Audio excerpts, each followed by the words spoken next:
අද අපි යන්නේ කුරුණෑගල තියෙන පෞරාණික විශේෂිත ස්ථානයක් බලන්න. කුරුණෑගල ටවුන් එකේ ඉඳලා දඹුලු පාරේ එනකොට ඉබ්බාගමුවෙන් කුඹුගැටේ පාරේ දාලා ටික දුරක් යනකොට තමයි අපිට මේ තැන හම්බෙන්නේ. ඉතින් මේ ඈතින් ඔයාලට පේන්නේ දොළුකන්ද. මුලින්ම කියන්න ඕනේ අපි මේ වීඩියෝ එක කරන්නේ පුරාවිද්‍යා නිලධාරීන් දැනුවත් කිරීමකින් තොරව.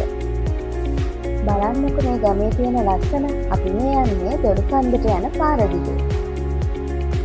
ඉතින් මේ පාර දිගේ ගියාම හම්බෙන තුන්මල් හන්දිය ගාවින් දකුණු අත පැත්තට තියෙන පාර ගියාම තමයි අරන්කැලේ සේනාසනය අපිට හම්බෙන්නේ. අපි අද ඇවිල්ලා ඉන්නේ ලංකාවේ තියෙන දිගම පෙත් මග තියෙන කුරුණෑගල දිස්ත්‍රික්කයේ අරන්කැලේ සේනාසනයට.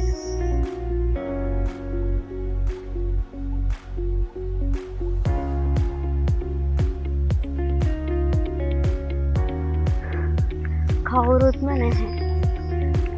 ආරංචි විදිහට නම් පොය දවසකටත් ඉන්නේ 20ක් 15ක් වගේ තමයි මේ තැන බලන්න එනවා කියන්නේ.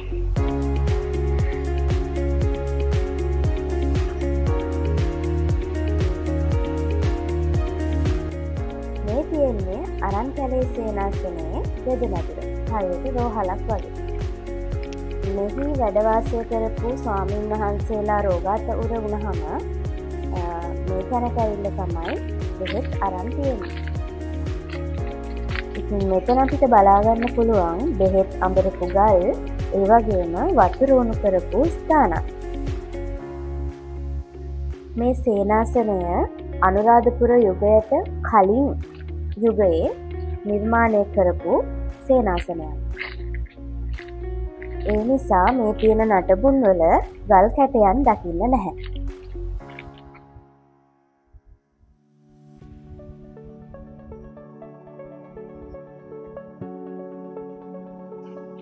අපි තව ටිකක් ඉස්සරහට ගිහිල්ලා බලමු මොනවද බලන්න තියෙන්නේ කියලා අපිට. අපිත් පළවෙනි පාරේ තමයි මේ තැන බලන්න ආවේ.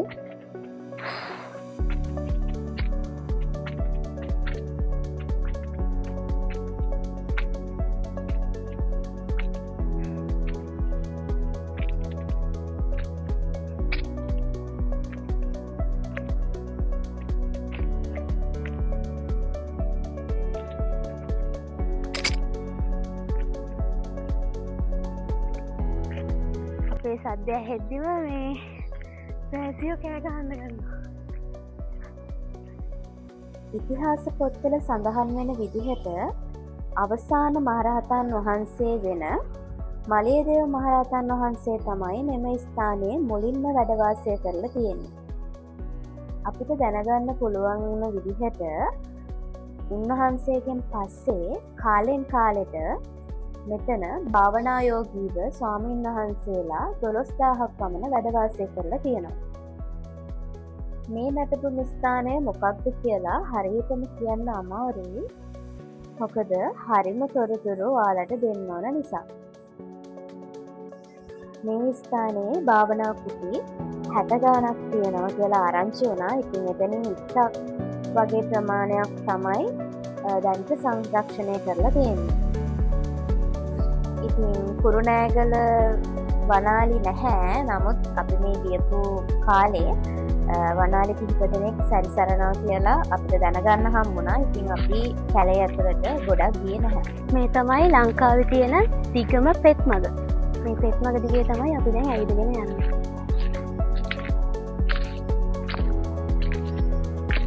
ස්වාමීන් වහන්සේලා තමයි මේ අරන්කැලේ සේනාසනයේ වාසය කරලා තියෙන්නේ. ස්වාමීන් වහන්සේලා ස්නානය කරපු තැන්, එතකොට භාවනා කරපු තැන් ගොඩක් බලන්න නටබුන් ඉතුරු වෙලා තියෙනවා. හරිම ලස්සන පරිසරයක්. හැබැයි ප්‍රසිද්ධ නැහැ. ඉතින් මේ තියෙන පෙත් මගේ කෙළවර මෙතන තමයි මලියදේව මහරහතන් වහන්සේ භාවනායෝගීව වැඩ වාසය කරපු තැන. ඔයාලට මේ පේන්නේ ඒ කුටිය.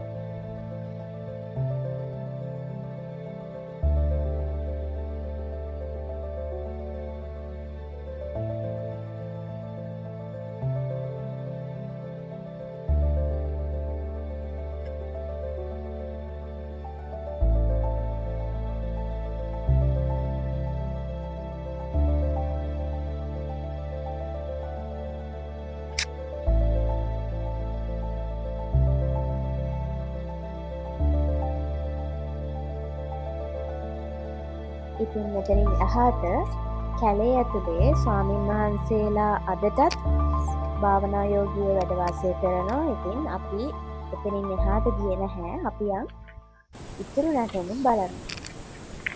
බලන්නකො මේ තියෙන පරිසරයේ ලස්සන. ඇහෙන්නේ හුළඟේ සද්දෙයි, කුරුල්ලොන්ගේ සද්දෙයි, රැහැයියන්ගේ සද්දෙයි විතරයි.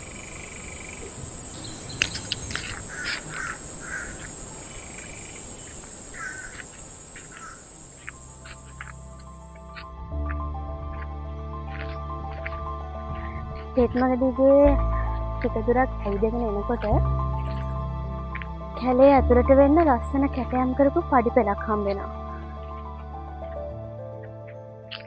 කැලෙන් වැහිලා ඒක තියෙන්නේ මම හිතන්නේ මොකක් හරි ආවාසයක් පන්සලක් වගේ මොකක් හරි දෙයකට යන්න හදපු පාරක්.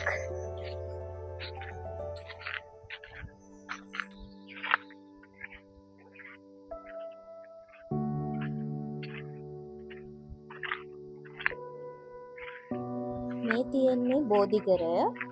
දැන් නම් බෝධීන් වහන්සේ නැහැ, කාලයත් එක්ක විනාශ වෙලා ගිහිල්ලා.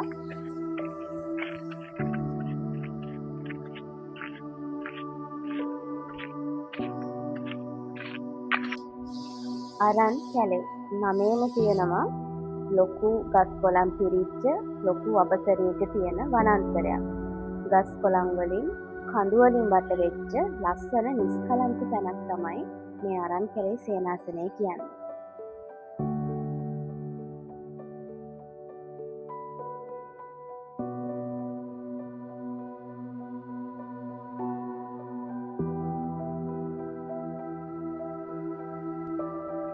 අපිට මේ පේන්න තියෙන්නේ ඒ කාලේ ස්වාමීන් වහන්සේලා පානීය ජලය පාවිච්චි කරපු පොකුණ. උන්වහන්සේලා මේ පොකුණෙන් තමයි වතුර බොන්න පාවිච්චි කරලා තියෙන්නේ. වීඩියෝ එකේ පේනාට වඩා මේ පරිසරය හරිම ලස්සනයි. වීඩියෝ එකෙන් දකිනවට වඩා ඇස් දෙකෙන්ම තමයි ඇවිල්ලා බලන්න ඕනේ. මේක කොච්චර ලස්සන තැනක්ද කියලා.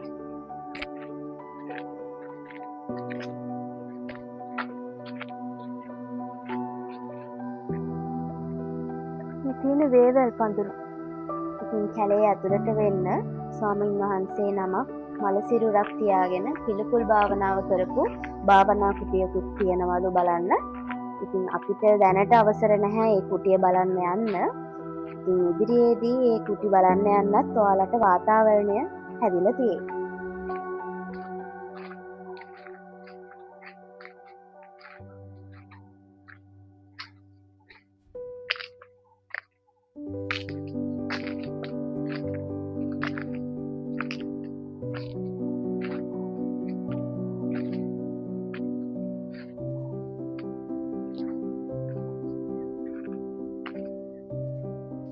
ඉතින් මේ පේන්න තියෙන විශාල තටාකය තමයි එවකට ස්වාමීන් වහන්සේලා ස්නානය කරපු නාන තටාකය.